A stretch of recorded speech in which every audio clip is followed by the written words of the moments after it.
Antes que todo le quiero dar las gracias al público presente y quisiera hacer una pregunta. ¿Cuántos de aquí son panameños? Ok, la inmensa mayoría. No, para saber también las referencias que haremos durante esta locución. Miren, con mucha satisfacción sostuve antes de estas palabras, otras palabras de forma más informal, con ciudadanos venezolanos que adversan lo que nosotros creemos, lo que nosotros pensamos y por lo que nosotros luchamos, ¿no? Y para mí es muy importante establecer este tipo de conversación. Yo soy de los que piensan que no hay que, primero que todo, que no hay que convencer a nadie, ¿no? Pero mucho menos que no hay que convencer a los convencidos. Yo creo en la democracia y creo en la batalla de ideas. Y creo que las batallas de ideas se fortifican precisamente en la confrontación pacífica y democrática de las ideas que cada uno tiene.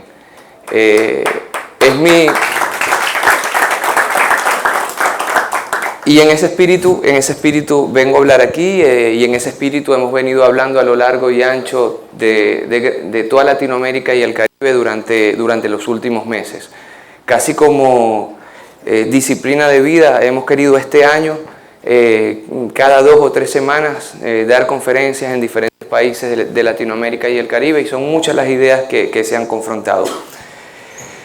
Los medios de comunicación. Ustedes saben que por ahí en 1512, cuando Maquiavelo escribe El Príncipe, allá en la Florencia del Renacimiento, él de alguna manera colocó la semilla de la comunicación política como tal. Y él decía que al príncipe muy pocos lo pueden tocar. Muy pocos lo pueden tocar. Así que es indiferente lo que el príncipe haga o deje de hacer. Y en su mismo ser. Y Maquiavelo, de alguna manera, en vanguardia, definía la comunicación política sin querer, no como el ser, sino como el aparecer. No como el ser, sino como el aparecer. Porque él decía que era importante, y de ahí la frase maquiavélica, que todo aquello que dice el príncipe sea más importante de todo aquello que hace el príncipe. Teniendo esto como premisa, yo quisiera comenzar por hacer un recorrido historiográfico sobre la Venezuela que fue, la Venezuela que es y la Venezuela que será. Mucha gente dice que en Venezuela no hay libertad de expresión. Mucha gente dice que en Venezuela no se respetan los derechos fundamentales, los derechos humanos, el derecho a la participación política. Mucha gente plantea incluso que en Venezuela se ha llegado a decir que es una dictadura. Y cuando digo gente, no estoy hablando única y exclusivamente de otros pueblos o individualidades. Nunca antes como ahora, ningún gobierno de Latinoamérica y el Caribe había sufrido un acoso mediático como el que está viviendo Venezuela desde hace 15 años. Nunca antes. Podemos dar el ejemplo de Cuba, incluso podemos dar el ejemplo del presidente Salvador Allende, 1970-1973, donde ustedes saben que los medios de comunicación tuvieron un rol fundamental en el golpe de Estado que más tarde se le daría el 11 de septiembre de 1973 a Salvador Allende por parte de Pinochet. Bueno, y digo por parte de Pinochet por decir un nombre, porque en realidad detrás de ese golpe de Estado, y no lo dice Pérez Pirela, lo dicen los archivos desclasificados de los Estados Unidos, estuvo Nixon, quien dio la orden, apenas llegado al poder Salvador Allende, de, textualmente lo digo, hacer chillar la economía chilena. Y así se hizo, así se hizo. Se comenzó por, recuerdan ustedes, trancar un país que es vertical, no es una línea, Chile, trancar toda la circulación de alimentos a través de la huelga de camioneros, recuerdan ustedes. Pero el mercurio tuvo un rol fundamental en ese golpe de Estado y tuvo un rol fundamental en la desestabilización tanto política y económica. Mosca, no lo digo yo.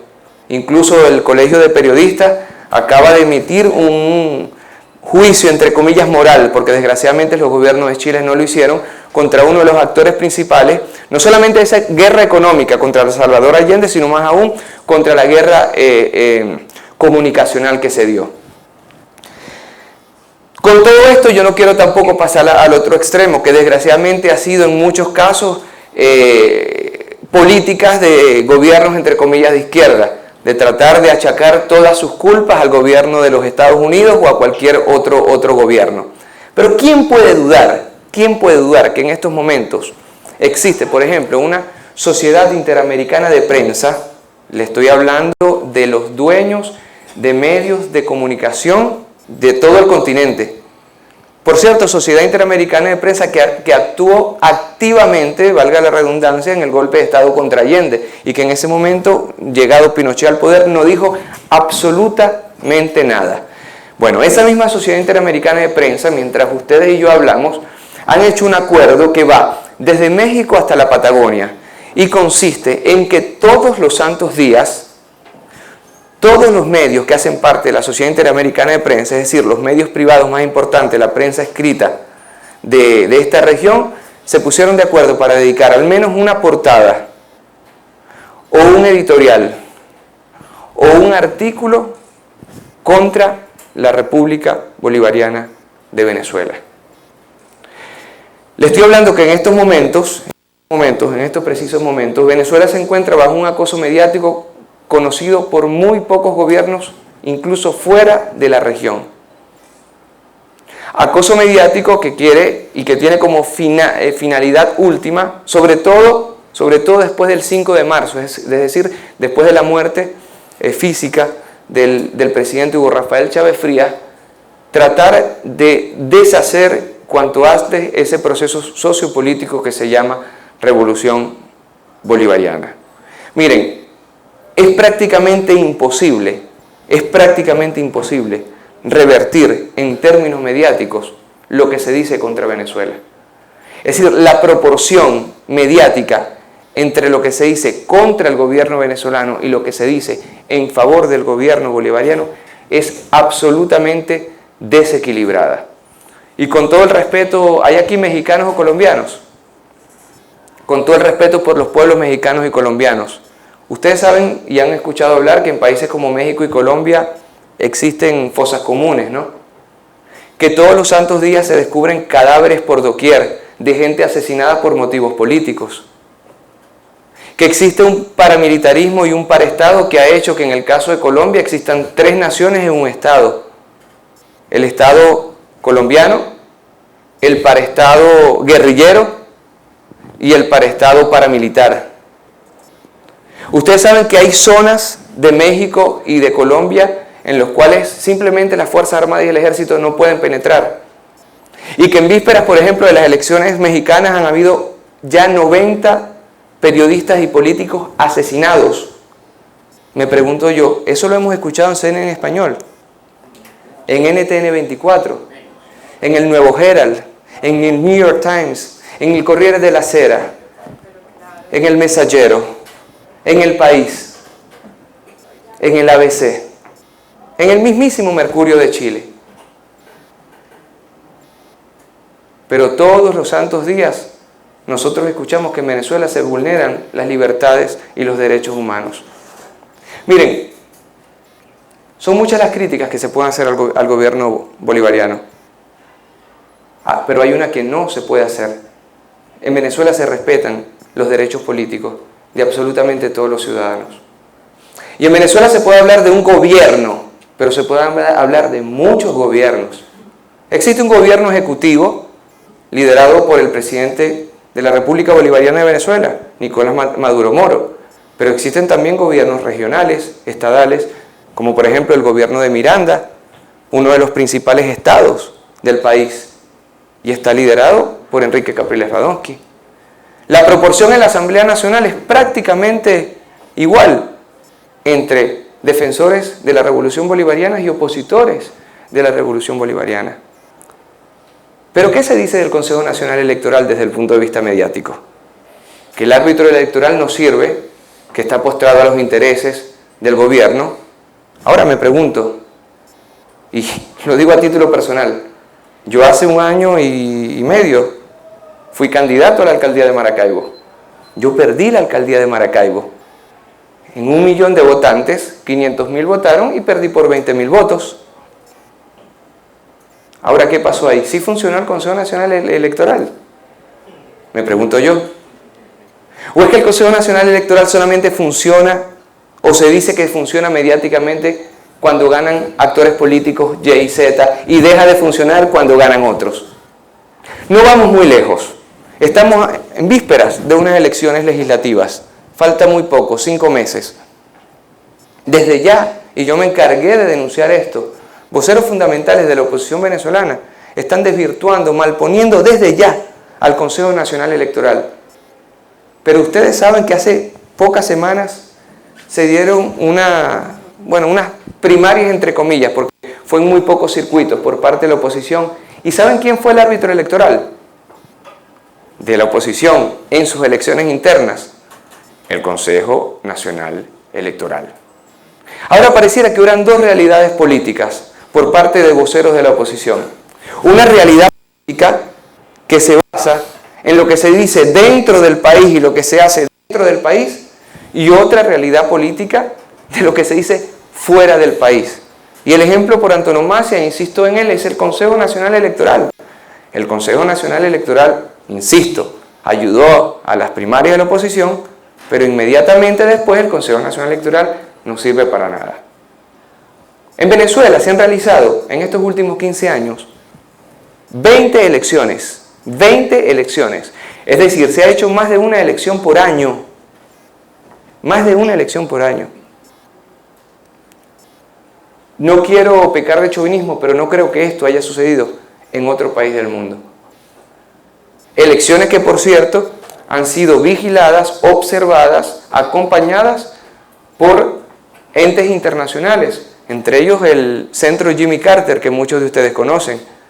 Y fue el mismísimo Jimmy Carter que dijo, después de una observación, que el sistema más perfecto del mundo, dicho por un expresidente estadounidense, es el sistema electoral venezolano.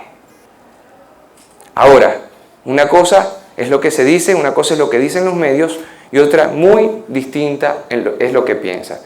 Existe un grandísimo mito, sí, al final podemos hacer, sí, existe un grandísimo mito con el tema de libertad de expresión.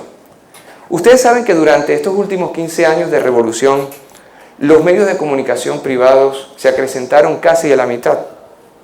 Y no hablo solamente de medios de comunicación privados digitales, impresos, audiovisuales, absolutamente todos los medios de comunicación.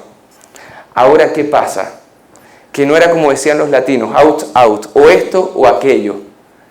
Junto con los medios de comunicación privados, crecieron también los medios de comunicación del Estado, que eran prácticamente inexistentes hasta hace 15 años. Existía algo así como Venezolana de Televisión, que era un canal simbólico, completamente despojado de toda su tecnología y que estaba ahí como un saludo a la bandera. Pues lo único que existía en Venezuela hasta hace 15 años eran los medios de comunicación privados. Lo que pasa es que junto a los medios de comunicación privados, en estos 15 años crecieron los medios de comunicación públicos y se creó el Sistema Nacional de Medios Públicos. Muchos dicen que esto es comunismo. Bueno, será entonces comunismo la BBC de Londres, TV5, TV1 de Francia, o la TVE, la televisión española. ¿O será que cuando en los países, entre comillas, del primer mundo hay medios de comunicación estatales es democrático? Pero cuando existen los países del sur del mundo se trata de dictaduras catrocomunistas. Ah, ¿qué pasa? Y aquí nos retrotraemos a la Venezuela de los años 80 y 90, porque hay un detalle fundamental, que por cierto, un cierto sector político, no toda la oposición, pero un cierto sector político, sobre todo académico e intelectual, se está encargando en estos momentos de reescribir la historia y de plantear que absolutamente todos los problemas de la República Bolivariana de Venezuela, como por arte de magia, nacieron en el 2000. Antes no existía la inseguridad en Venezuela, y existe una frase que ya ha sido acuñada por un sector político: antes éramos felices y no lo sabíamos. Pues yo seguramente era muy feliz, pero muy feliz y no lo sabía. Porque yo cuando salí del liceo no tenía oportunidad de entrar a la universidad. Cuando digo Pérez Pirela, no estoy hablando de una excepción. Gran parte de los estudiantes que durante los años 80 y 90 salíamos del liceo no teníamos acceso a la educación universitaria. ¿Y saben cómo nos llamaban? Población flotante. Población flotante. Ustedes saben que en estos momentos la República Bolivariana de Venezuela es la segunda matrícula universitaria de toda la región, después evidentemente de Cuba, y que Venezuela se ha convertido en un aula universitaria al aire libre. Seguramente antes de la llegada de Hugo Chávez al poder, nosotros éramos felices y no lo sabíamos, pues existían niveles de analfabetismo que nos hacían uno de los países con mayor índice de personas que no sabían leer y escribir de la región. Y según la UNESCO, no según Pérez Pirela, nosotros fuimos decretados años hace como un país libre de analfabetismo. Hace poco, incluso en medio de esta crisis, gravísima crisis económica que estamos viviendo, y si quieren podemos hablar de las causas, Venezuela acaba de recibir hace poco, por toda la labor que ha hecho 2000 hasta el 2012, varios premios de la FAO. Ya no hablo yo de la UNESCO, de la FAO. Porque en Venezuela se han roto todos los índices de nutrición, en términos incluso de consumo de proteína. En la Venezuela donde yo me crié y donde yo nací, ustedes saben que el centro de las grandes ciudades pobladas en la noche estaba poblado por niños llamados huelepega, es decir, niños que se drogaban. Y eso parecía una especie de película de ciencia ficción de terror. Muchos, si hay venezolanos aquí de más de 30 años, se recordarán cómo en nuestra Venezuela niños vagaban completamente drogados por el centro de Maracaibo, por el centro de Caracas, por el centro de Valencia, por el centro de Barquisimeto. Hoy eso no existe en Venezuela. Eso no fue un acto de magia. Eso fue el resultado, por ejemplo, de la misión Negra Hipólita, que se encargó de recoger no solamente a los niños, sino a los adultos y darle seguimiento. Esa realidad se erradicó. Ahora, ¿qué pasa? Regreso a los medios de comunicación, que no solamente crecieron los medios privados, como estaba diciendo, sino también los medios estatales y los medios comunitarios y alternativos. Como dicen los franceses, voilà. He aquí la razón por la cual se dice que los medios de comunicación privados han sido cercenados. Porque existía una tal dictadura en Venezuela por parte de los medios de comunicación privados que vieron el nacimiento y florecimiento, no obstante los mismos estuvieran creciendo, los privados, pero vieron en el nacimiento y florecimiento de un sistema nacional de medios públicos, Radio Nacional de Venezuela, Venezolana de Televisión, la Radio del Sur, etcétera, etcétera, etcétera, un peligro. Pero el peligro más grande, y de ahí el mito de que en Venezuela no existe libertad de expresión, fueron cuando en los barrios pobres los ciudadanos se convirtieron en ciudadanos multimediáticos y comenzaron a crear periódicos comunitarios, televisoras alternativas, medios, portales web de allí mismo de los barrios. Y ya el venezolano no era única y exclusivamente un ente que se sentaba pasivamente a ver lo que le decían los canales de televisión privados. Ahora, vamos a detenernos un segundo en el tema de los canales de televisión privados. ¿Por qué era conocida Venezuela en los años 80 y 90? ¿Recuerdan ustedes? Telenovelas, mises y petróleo. Ninguna de las tres realidades son nuestras. Ustedes me dirán que las mises sí, tampoco. El petróleo está ahí. Las telenovelas fue el resultado, y ya vamos a hablar de eso, de una operación psicológica sin precedentes, y ya ustedes se van a reír con algunos ejemplos que dieron como resultado. Y las mises son el resultado. Ahorita todo el mundo descubrió que Donald es malo. Vaya qué hipocresía, por Dios santo. Y ahora sale la gente de Univisión que han sido, con respecto a los vagabundos, uno de los fenómenos comunicacionales más vagabundos que han existido a nivel mundial, a decir, Donald Trump es malo. Y muchas mises también descubrieron que es malo. Vaya que hipocresía. Pero las mises venezolanas no tienen, a mi parecer, absolutamente nada que ver con la belleza de la mujer venezolana. La mujer venezolana, y disculpen ustedes, sí es la más bella del mundo, pero no porque lo dice Osmel Sosa, de la cadena Cisneros y de la cadena de Donald Trump, por cierto. Y si uno ve a una Miss venezolana, con todo el respeto por ella, es prácticamente un fenómeno. Una mujer de casi 2 metros, con marcada anorexia, que se parece a todo menos a nuestras tías, a nuestras abuelas, a nuestras sobrinas, a nuestras novias, a nuestras esposas, que son espectacularmente bellas, espectacularmente inteligentes y espectacularmente trabajadoras. Esa sí es la mujer venezolana.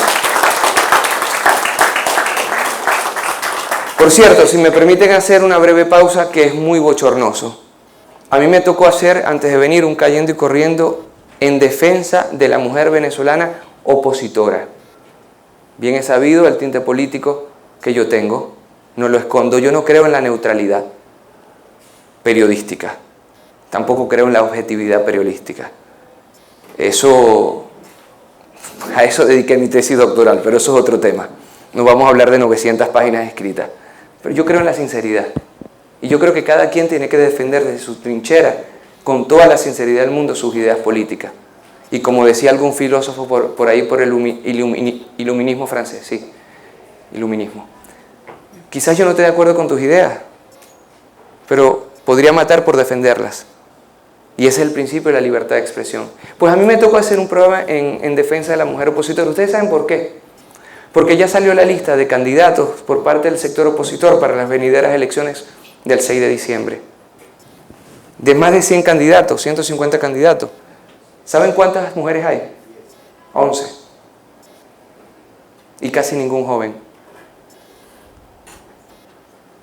Hace poco el Consejo Nacional Electoral acaba de aprobar una normativa que, por cierto, responde a los parámetros de la Constitución bolivariana, según la cual, por leyes venezolanas, al menos el 40% por equidad de género debe ser mujer, o lo contrario. Bueno, pues hubo un grandísimo desasosiego en el sector de la oposición, porque una vez más gritaron que era una dictadura. A tiempo, algún asesor les dijo: la pataleta que están haciendo dentro de Venezuela, ni se les ocurra exportarla como todo. Porque si ustedes en pleno siglo XXI se atreven a decir que Nicolás Maduro es un dictador, además Nicolás Maduro no tiene absolutamente nada que ver en esto, se trata del Consejo Nacional Electoral, porque se le está pidiendo a la oposición que no sean 11, sino que se llegue al 40%, van a quedar muy mal parados a nivel internacional. Por lo cual, a nivel internacional eso no se supo. Pero es la discusión que en estos momentos se está dando en Venezuela. Se está tratando de llevar al sector político opositor a que al menos el 40% sean mujeres. Y se coló un audio de 2 dirigentes opositores en los cuales se decía, resulta que ahora una huelepega, es decir, una drogada, una prostituta, una burra, quiere ser diputada, ahora por las leyes venezolanas hay que aceptarlo. Imagínense que hasta yo tuve que salir en defensa de la mujer opositora venezolana. Cierro paréntesis. La telenovela, hablamos de las mises, ¿verdad? Las mises.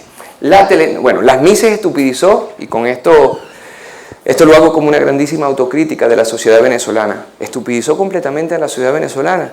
Pues nuestras niñas desde muy, muy pequeñas ya están tratando de hacer todo lo posible por llegar a ser mises, con todas las desviaciones que eso pueda traer. Y hay un chiste que yo siempre he hecho en este tipo de conferencias. Si usted le dice a una mujer venezolana que usted le quiere tomar una foto desde muy chiquita, lo primero que va a hacer es esto.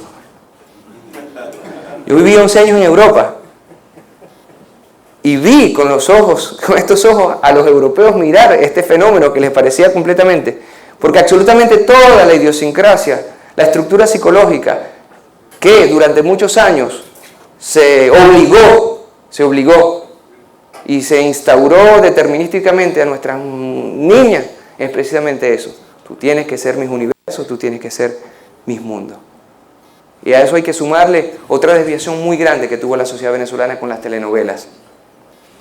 Yo no voy a decir nombres, respeto mucho los países en los cuales yo me encuentro siempre, ¿no? Y a pesar de no representar yo de ninguna manera o no ser un representante oficial, yo no tengo ningún tipo de cargo público y nunca lo he tenido durante el gobierno bolivariano, soy muy respetuoso. Pero hay muchos países, o mejor, hay muchas élites que tratan de esconder la historia de sus países. Y es muy triste, es muy triste. Tratan de esconder historias de invasiones, tratan de esconder historias de golpes de Estado, tratan de esconder, en fin. Si hay un fenómeno que en Venezuela tapó una desigualdad galopante durante los años 70, 80 y 90 fue las telenovelas. Yo dediqué algunos capítulos de mi libro Del Estado Posible, escrito ya hace algunos años, sobre este tema. Porque resulta que éramos felices y no lo sabíamos. Y no lo sabíamos, ¿saben por qué? Porque durante mucho tiempo se dopó a la sociedad venezolana a través de los medios de comunicación privados y más específicamente a través de las telenovelas. ¿Cuál es la estructura narrativa de una telenovela? Hay una muchacha muy bella, y hay un muchacho muy rico.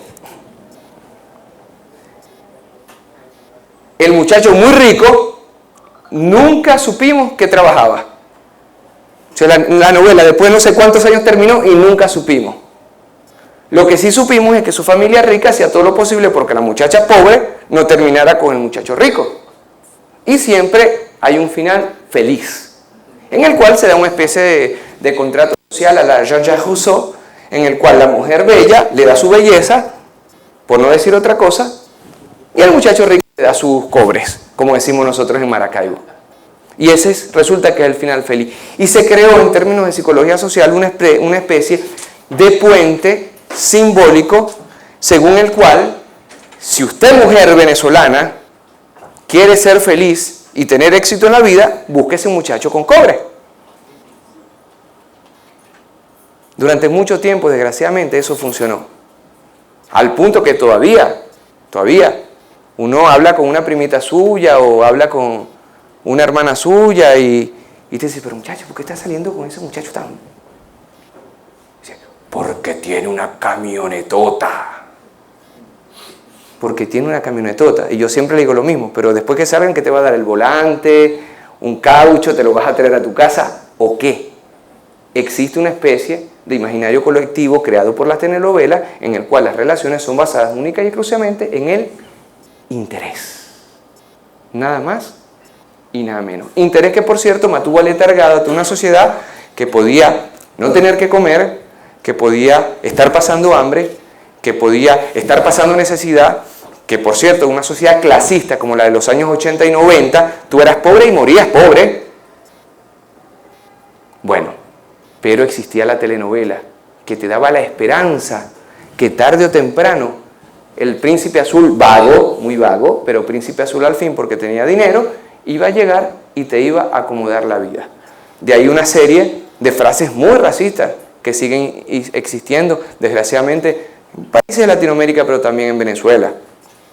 Si, por ejemplo, una persona morena y una persona blanca están juntas, resulta que le dicen a la persona morena, ¿quieres mejorar la raza?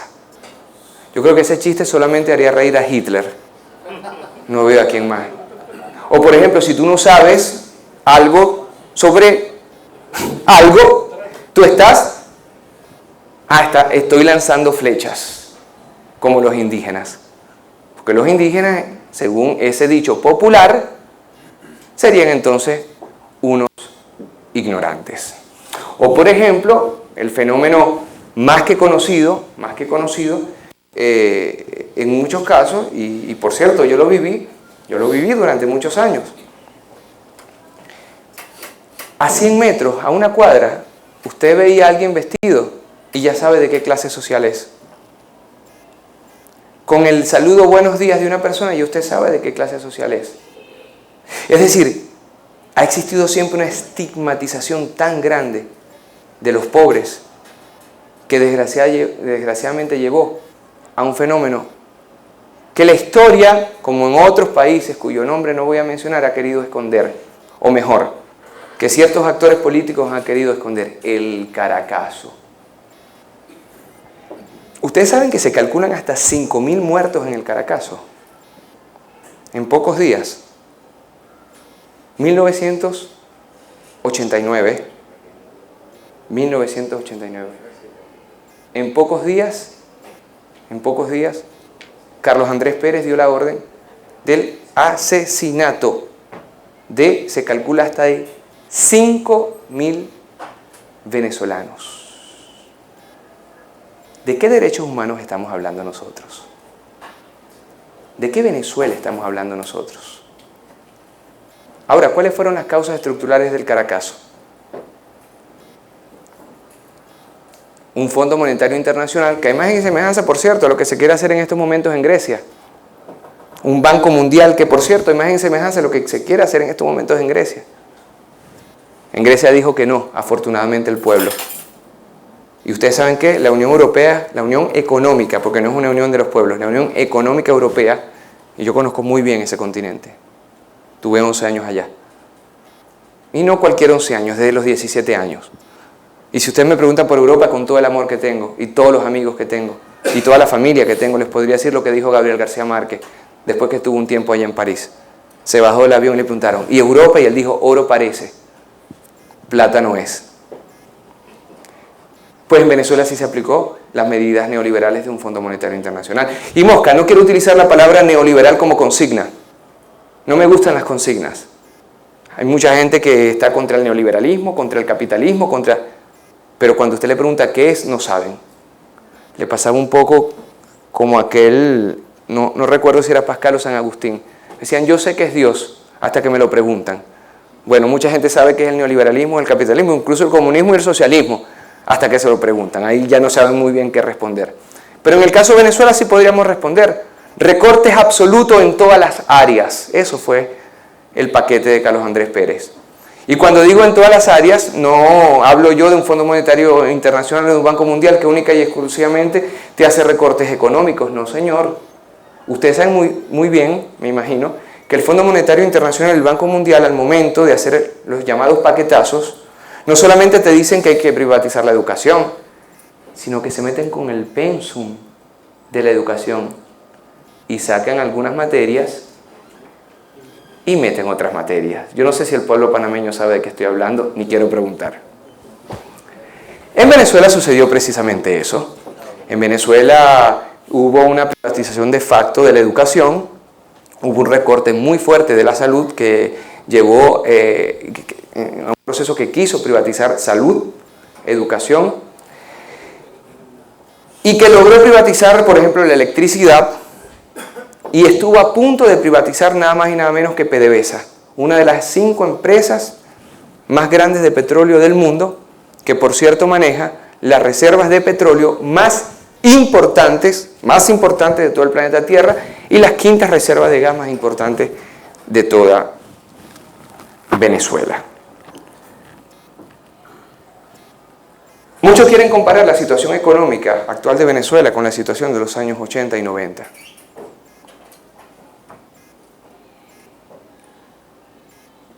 Quien se atreva a hacer esto, o no vivió los años 80 y 90, o no estudió en términos económicos, políticos y sociales la realidad que se vivió en los años 80 y 90. Pero solo les puedo decir que la gente un día se despertó y no tenía ni siquiera cómo ir a trabajar. Es decir, tenía que trabajar para trabajar. Y no pudo ni siquiera pagar un ticket de metro, de camionetica, para llegar a su puesto de trabajo. Le estoy hablando de una Venezuela de los años 80 y 90, donde la gente hervía los llamados fideos, es decir, la pasta, y se tomaba el agua de la pasta como si fuera sopa. O de una Venezuela de los años 80 y 90, donde los niños, muchos de mis amigos, muchos de nosotros, fuimos criados con perrarina, es decir, comida para perros. Pero quizás el error fue nuestro, que éramos felices y no lo sabíamos. Insisto, la situación económica en estos momentos, por diversos factores que si quieren conversamos, está muy difícil. Y por ahí alguien decía que en Venezuela, contaba una anécdota, ¿no? En el lobby de un hotel, preguntaron, ¿cómo hicieron ustedes para salir de Venezuela? Porque no se puede salir de Venezuela. Sí, es cierto, no hay pasajes, porque todos los aviones están abarrotados todo el tiempo desde hace muchísimos años. Quizás Panamá no lo vivió, quizás el venezolano que viene y compra de 5 a 7 celulares para después revenderlo, quizás no, ¿verdad? O que se lleva los televisores plasma durante 2005, 2006, 2007, 2008, 2009, ¿o no? O que desvirtuó economía de países enteros porque $1 era así, $3, $5. Claro, los medios de comunicación internacionales dicen que en Venezuela la gente se está muriendo de hambre. La pregunta es, ¿realmente la gente se está muriendo de hambre en Venezuela? Una persona aquí dice sí, ya va a tener la oportunidad de hablar. En Venezuela, en estos momentos, escuchen bien esto, Venezuela en estos momentos le está dando de comer a 8 millones de colombianos en Colombia por el comercio de extracción. Todo producto que llegue a Venezuela, evidentemente los productos de la cesta básica son todos subvencionados por el Estado. Desde el mismo momento que llegan a los anaqueles a partir de un proceso que se llama bachaqueo, ¿saben dónde terminan? En países como Colombia o como las islas que nosotros tenemos enfrente. Ustedes saben bien que nosotros tenemos 6 millones de colombianos en Venezuela. En una población de 30 millones de venezolanos, hay 6 millones de colombianos que viven en Venezuela. ¿Cuántos venezolanos viven en Colombia? Pero para ser en español,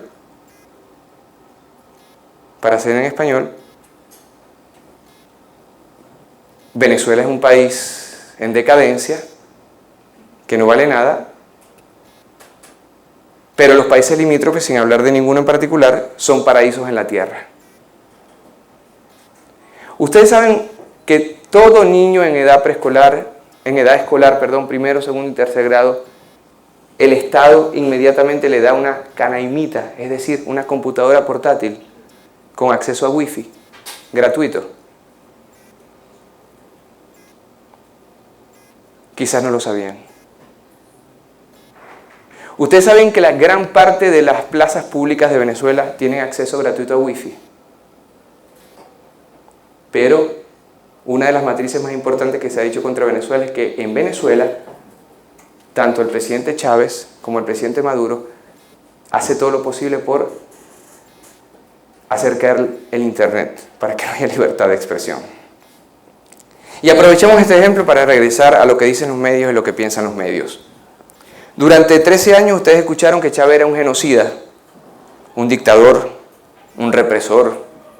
Bueno, como por arte de magia, después de ese fatídico 5 de marzo, ya no es nada de eso. Ahora es Nicolás Maduro, que lo está traicionando al que era tan bueno.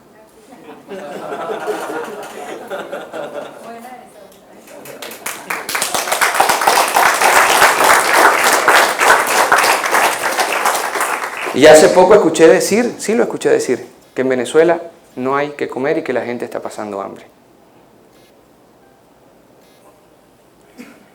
Tengo yo la moral y la dignidad por la honestidad que me caracteriza, porque mis cuentas bancarias están a la luz pública, los impuestos que pago, dónde vivo y en qué me traslado.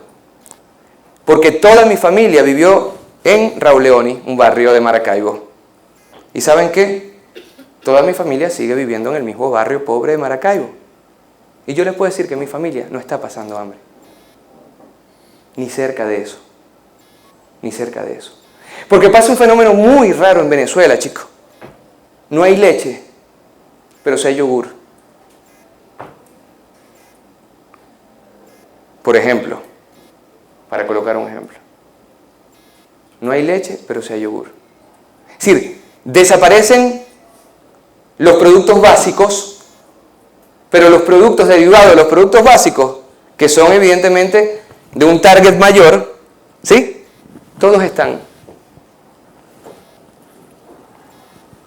En Venezuela algunas veces no se consigue el pan, algunas veces, ya no.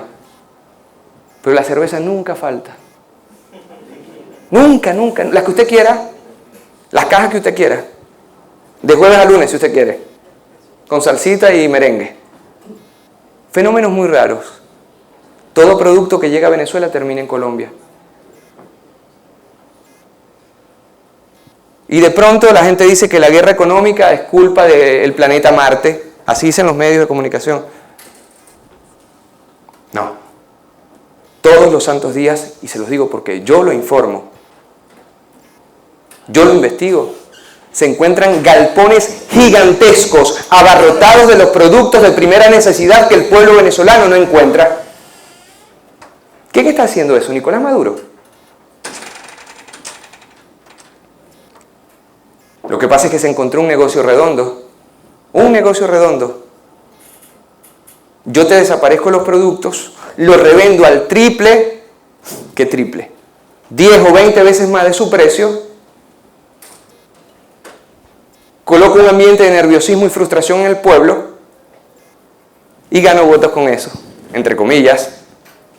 Es decir, es un ganar-ganar. Me hago rico con el acaparamiento y además establezco una psicosis social y un nerviosismo. Pero no es la primera vez que pasa en Venezuela y tenemos que mirar la historia. No es la primera vez porque Venezuela pasó 3 meses fueron durante el paro petrolero. 3 meses. 3 meses. 90 días. Sin nada. Porque la misma oposición que critica el carácter no democrático de este gobierno durante 15 años, bueno, le dio por agarrar a martillazo a PDVSA, cerrarla y dejar sin navidades, por cierto, al pueblo venezolano. Al pueblo venezolano, porque ellos en jet privados pasaron muy buenas navidades en República Dominicana, en Miami, en Panamá. Se iban escondidos, pero ya todo eso está registrado, porque saben que la historia es inclemente. Y se acaba en un fenómeno muy interesante, que fue una cachetada para muchos de nosotros. En medio de esta dificilísima situación económica, muchos pensaban que las elecciones primarias del PSUV iban a ser un total desastre. Elecciones primarias inéditas desde todo punto de vista. Primero, se hacen elecciones en todos los circuitos. ¿Saben para qué? Para elegir a los candidatos que van al 6 de diciembre. Es decir, el 100% de los candidatos que presentará el chavismo el 6 de diciembre fueron electos por las bases. ¿Dónde se ve eso? Pero además de esos candidatos, por obligación metodológica del partido en cuestión, el 50% deberían ser mujeres y jóvenes, de menos de 30 años. Es decir, que el 50% de los candidatos electos son muchachos de menos de 30 años que tienen grandísima posibilidad de ser diputados dentro de 5 meses y mujeres. Pero no solamente se hacen elecciones en todos los circuitos, en medio de una crisis tan fuerte económica, que sí la hay, y yo soy el primero en criticarla a nivel público en Venezuela, tengo moral para decirlo. Además, con el 50% de hombres y mujeres, ¿y saben qué? Sale a votar 3.162.400 personas. Un récord Guinness. Un récord Guinness.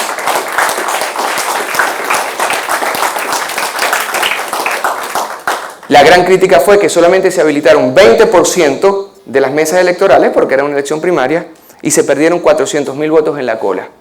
Es decir, que hubiéramos podido hablar tranquilamente de 3.6 millones de personas. En otras palabras, unas elecciones internas, votan no los inscritos, solamente que son 19 millones, creo. Vamos a calcular que vota el 10% de toda la población venezolana. Pero claro, el gobierno está por caer. Dice CNN en español, dice Fox News, New York Times. Es decir, en política quien se engaña pierde. En política quien se engaña pierde. Y desgraciadamente un sector de Venezuela, no es toda la oposición, le hacen decir algunas cosas a los medios de comunicación y terminan ellos mismos creyéndose y pensando que eso es real. Pero sigamos adelante,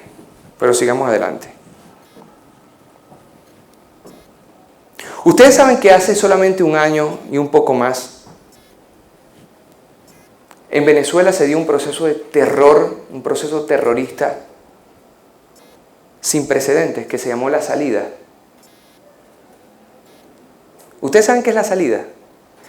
Bueno, es la voluntad expresa de un puñado de líderes opositores que decidieron, así, de la noche a la mañana, que ya estaba bueno del presidente Nicolás Maduro y que tenía que renunciar.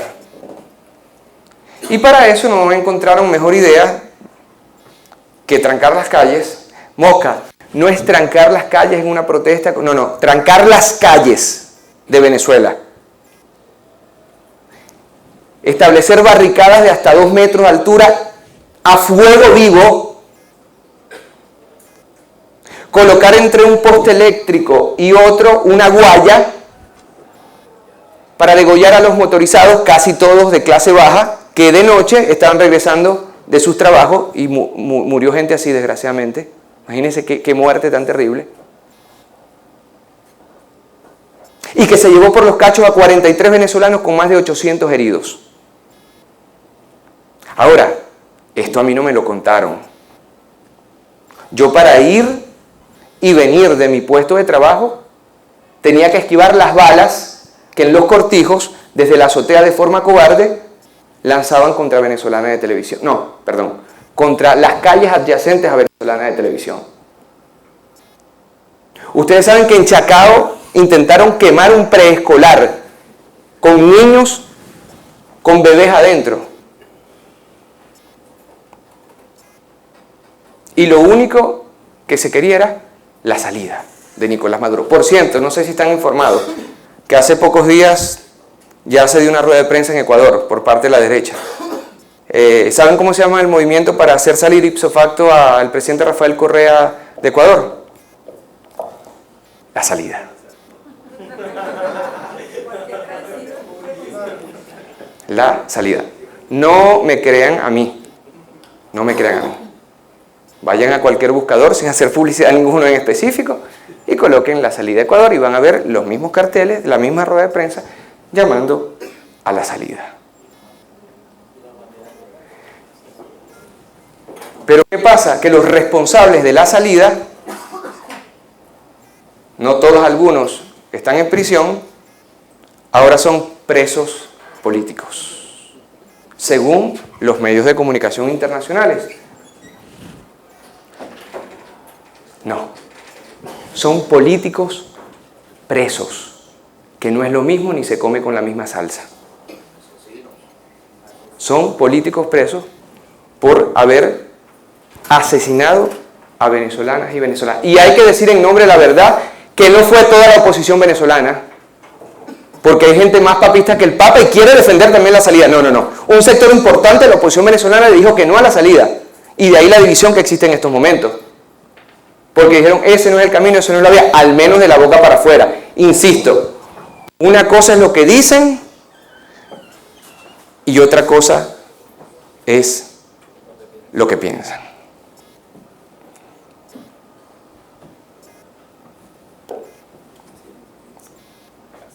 Pero ¿cuál es la raíz genética originaria de estos ataques contra Venezuela?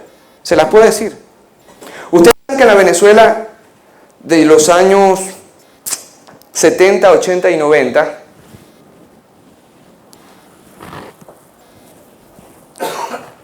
una vez que ganaba el presidente de la República, por cierto, pasaba un poco lo que pasa en los Estados Unidos, los presidentes eran electos con la minoría de la minoría, es decir, muy pocos inscritos, de los inscritos muy pocos votaban, y de los pocos que votaban se dividían mitad y mitad, es decir, que finalmente el presidente era electo con un margen muy pequeño. Apenas el presidente ganaba, inmediatamente llegaba las grandes familias, los que llamamos los amos del valle. El domingo le echaba este cuento yo a una periodista. Por cierto, gracias por... La leímos ya y la mandamos a Venezuela. Y era usual, ya una práctica entre comillas democrática, porque éramos felices y no lo sabíamos, se le daba un papelito al presidente recién electo en la cual se decía, estos son mis diputados, ¿sí? Estos son mis ministros, estos son mis jueces, y magistrados para el tribunal. Es decir, los dueños de medios de comunicación que quitaban y ponían gente eran los encargados de elegir a dedo, de imponerle a dedo al presidente electo, no solamente a sus ministros, es decir, al Poder Ejecutivo, sino también a los miembros del Poder Judicial y del Poder Electoral. Es mentira, y eso lo escribí yo en otro de mis libros, es mentira que en un primer momento el presidente Chávez fue adversado por los medios de comunicación privados. No. Ahí hubo una caída en efecto dominó desde los tiempos de Rafael Caldera en lo que se llamó el chiripero, es decir, la gente dejó de creer en los partidos políticos, ¿sí? Y los medios de comunicación que odiaban a Chávez, a ese Chávez en Liquiliqui, a ese muchacho que venía de salir de la cárcel, odiaban, le hicieron de alguna forma publicidad durante un periodo que es digno de estudio. ¿Por qué? Porque dijeron, ya los partidos políticos y los representantes tradicionales no me sirven, yo voy a apostar en este. Claro, cuando gana las elecciones, le llegan con la listica. Si estuviéramos en Venezuela, estuviéramos en horario infantil, así que yo no les voy a decir para dónde los mandó Chávez y qué les mandó a lavar. Miren, a partir de ese momento, Chávez pasó de ser un joven prometedor político venezolano a ser... Bueno, Hitler y Mussolini se quedaron en pañales, pues. Y a partir de ese momento se dio una guerra mediática que no ha cesado ni un solo día. Y que en lo particular, yo que sigo al pelo a los medios de comunicación, pensaban que no podía ir todavía más allá. Pues lograron superar los ataques mediáticos contra Chávez. ¿Saben cómo? Con los ataques mediáticos contra Nicolás Maduro.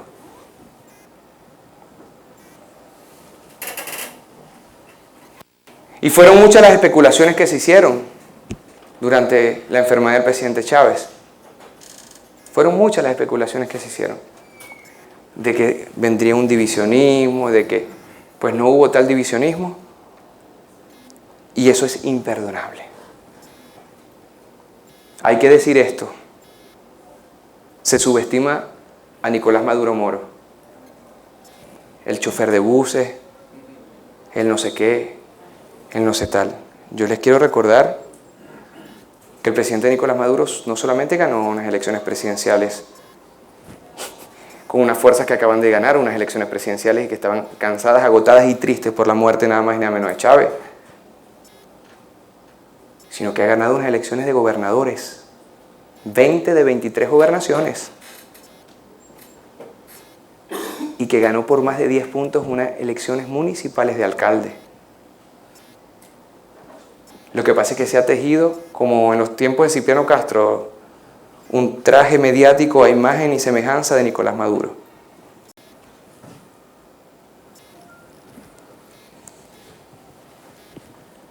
Venezuela en estos momentos se encuentra acosada mediáticamente.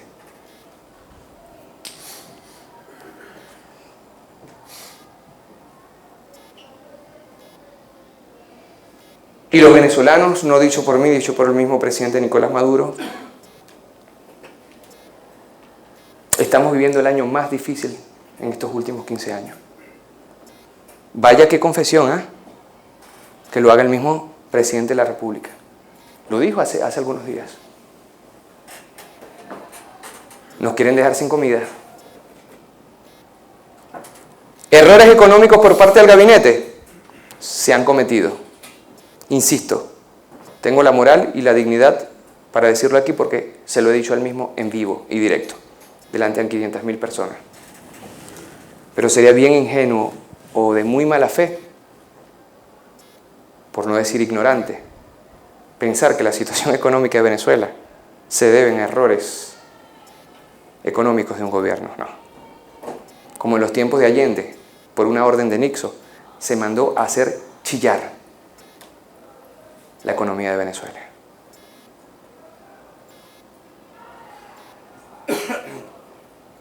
Acaparamiento, especulación.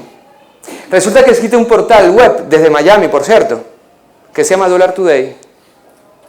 Y ellos un día se despiertan y dicen que el dólar bolívar está a 100, por ejemplo, y al otro día que está a 200, y al otro día que a 205, si se despiertan de buen humor, pero si no, 280, y al otro día 310 y así. Muchos pensábamos que quizás era la repercusión en términos macroeconómicos y de la lógica patética y pelimpintética. No. Llegó un momento en que fue tan la grosería y la especulación que ellos mismos se desvirtuaron. Y ya se sabe muy bien que se trata de otro instrumento más de economía y de guerra psicológica. ¿Por qué? Porque desgraciadamente los comerciantes dicen sí. Ahora me da la gana de venderte este champú, no en 100 bolívares, sino en 1000 bolívares. Si no lo quieres, no lo compres.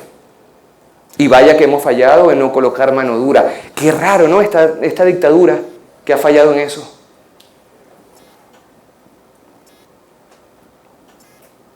Es compleja la situación económica. Pero ya ese guión, como el de la salida de Ecuador y la salida de Venezuela, lo conoce muy bien Latinoamérica. Porque no es la primera vez que pasa. Ni en Chile, ni en Venezuela.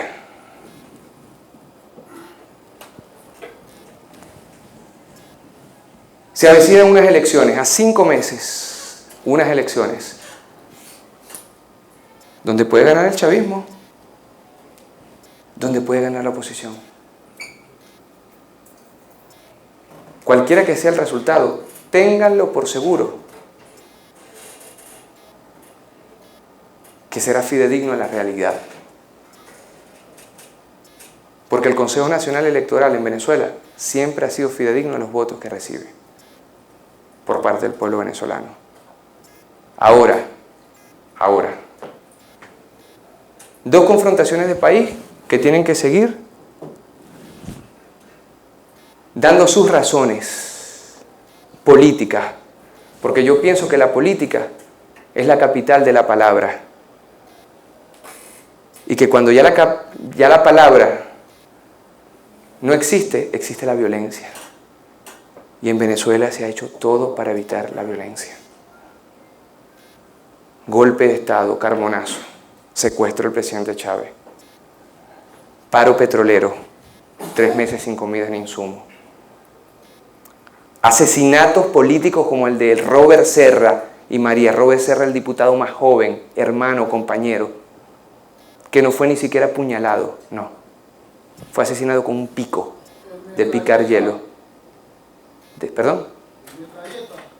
No, un pico de picar hielo. Al metralleta, claro. Pico, ¿saben para qué? Para que no saliera sangre. Métodos paramilitares colombianos. También de esto yo puedo hablar porque he escrito 2 obras alertando sobre esto. El semestre antes de los procesos electorales, la delincuencia, el secuestro, el asesinato en Venezuela crece exponencialmente. ¿Por qué? He escrito 2 libros sobre el paramilitarismo. 2. Hoy día hay células paramilitares posteadas en las principales ciudades del país. Esto tampoco es casual. Hicimos un estudio historiográfico desde aquellas visitas, no sé si ustedes recuerdan, de Leopoldo López a Álvaro Uribe Vélez en Bogotá, para que lo asesorara en términos de seguridad, supuestamente municipal. Alguien podría decir, es que también la inseguridad es culpa. No. Uno de mis libros, Daktari se llama, lo pueden encontrar en la web. A mí se me dio la oportunidad, junto con el más grande intelectual vivo de Venezuela, que se llama Luis Brito García, mi maestro Luis Brito García, 2 veces premio Casa de las Américas y con más de 70 libros publicados, tuvimos acceso a los archivos, no solamente de la DIM, la Dirección de Inteligencia Militar, sino también del SEBIN. Porque resulta que hace pocos años, se encontraron más de 100 paramilitares en Daktari, es decir, en Caracas, en la zona metropolitana de Caracas. uniformados, haciendo ejercicios militares. Yo accedí a esos archivos. Inmediatamente los medios de comunicación privados, nacionales e internacionales, dijeron que eso era un montaje. Los paracachitos los llamaban, porque encontraban cachitos, por cierto, de una panadería muy frecuentada, la Danubio, muy frecuentada. Los paracachitos, que era un montaje de Chávez, que eso nunca existió. Disculpen la expresión, pero qué vaina tan rara. Se extraditaron a Colombia, ¿y saben quién lo fue a recibir? Álvaro Uribe Vélez, siendo presidente. Qué montaje tan bueno, ¿verdad? Qué montaje tan bueno.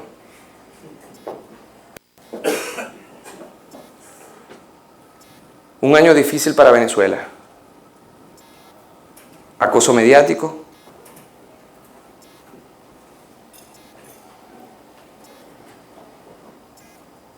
Acoso económico.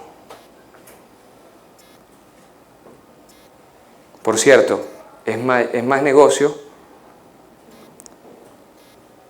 hacer transitar los productos básicos venezolanos que la droga. La ganancia es más grande y la pena en el caso de ser apresados es más pequeña. Y acoso delincuencial a través de bandas paramilitares presentes en Venezuela. Insisto, he escrito 2 libros sobre el tema.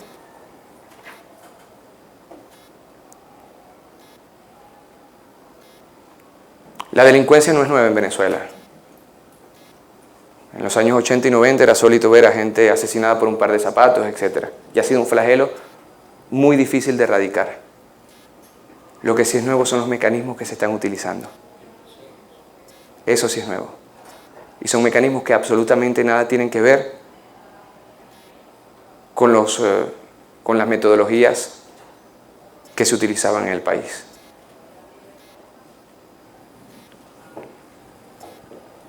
Maquiavelo decía en 1506, y voy terminando así como comencé, palabras más, palabras menos, y traduciendo al siglo XXI, que una cosa es el ser y otra el aparecer. Son muchas las cosas que pueden no ir en mi país, pero les aseguro que no es para nada, pero para nada, comparable a las cosas que la mediática transnacional, esa sí, la dictadura más grande que existe, dice que son las que no van en mi país. Como joven venezolano, creo que nosotros como venezolanos debemos luchar por seguir en democracia, por resolver nuestros problemas entre venezolanos.